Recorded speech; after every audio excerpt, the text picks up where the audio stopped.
اللہ اللہ اللہ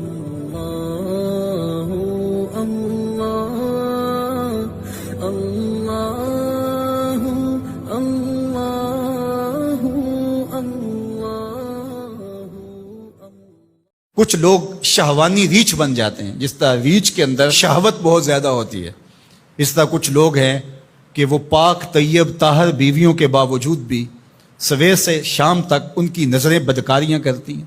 ایسے ایسے بدکار لوگ ہیں کہ کالج کے اندر اپنی بیٹی کو بھی چھوڑنے جا رہے ہوں تو وہاں بھی اپنی نظر کو محفوظ نہیں رکھ پاتے، حالانکہ وہ اپنی بیٹی کو چھوڑ کے آ رہے ہیں۔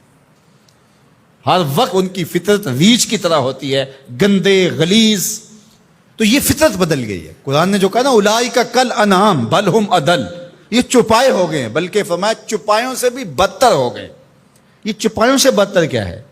آپ نے چپائے کو دیکھا ہوگا، جب اس کی جنسی خواہشات پروان چڑھتی ہیں اور وہ جنسی خواہشات کی تکمیل اور تسکین چاہتا ہے تو نر اپنے مادہ کو تلاش کرتا ہے۔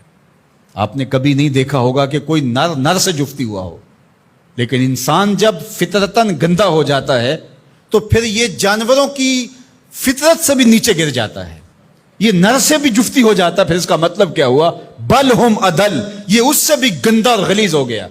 اور اس شخص کے پلے رہتا کیا ہے کہ جو اتنا غلیظ اور گندا ہو جاتا ہے؟ چلتا پھرتا انسان نظر آتا ہے، شکل سے انسان نظر آتا ہے۔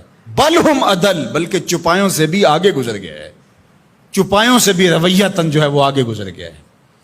وہ درندہ بنتا ہے تو پھر جانور بھی جانوروں کو جو ہے وہ چیرتے پھاڑتے ہیں اور ان کا قتل کرتے ہیں، شیر، لیکن اس کو صرف اس وقت قتل کرتا ہے جب اس وقت بھوک لگتی ہے۔ جب اس کو بھوک نہیں ہوتی تو وہ کسی دوسرے جانور کا شکار نہیں کرتا، اور دوسرا وہ شکار کرتا ہے تو اپنے ہم جنس کا شکار نہیں کرتا، دوسرے کا شکار کرتا ہے۔ اور انسان جب درندہ صفت ہوتا ہے تو یہ انسانوں کے گوشت کے ٹکڑے کر کے اس پہ رقص بھی کرتا ہے۔ آپ تاریخ کی کہانی، اس نے اپنے سکے بھائیوں کو قتل کیا ہے، اس نے اپنی بیوی کو قتل کیا۔ یہ پچھلے دنوں کے اندر ایک خاتون کی کہانی پڑھی تھی، اس نے اپنے شوہر کو قتل کر کے ہنڈیا میں پکایا۔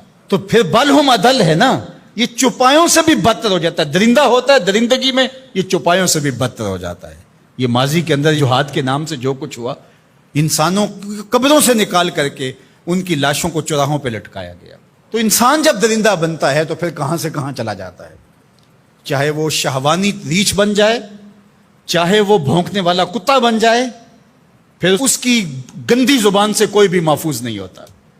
نہ ماں محفوظ ہوتی ہے، نہ باپ محفوظ ہوتا ہے، نہ بھائی محفوظ ہوتے ہیں، نہ بہنیں محفوظ ہوتی ہیں، اور نہ دوست محفوظ ہوتے ہیں، نہ معاشرہ محفوظ ہوتا ہے۔ اسی طرح کوئی بندروں والی فطرت بن جائے، بندروں کی آپ نے تو دیکھی ہیں، کسی سے ماچس چھین لی، کسی سے جو ہے وہ روٹی کا ٹکڑا چھین لیا، کتنی عجیب حرکتیں کرتے ہیں۔ اور کچھ لوگ بھی اس طرح بندر فطرت ہوتے ہیں، اور آپ دیکھتے ہیں کہ وہ ہر وقت شرارتیں کرتے رہتے ہیں بندروں کی طرح۔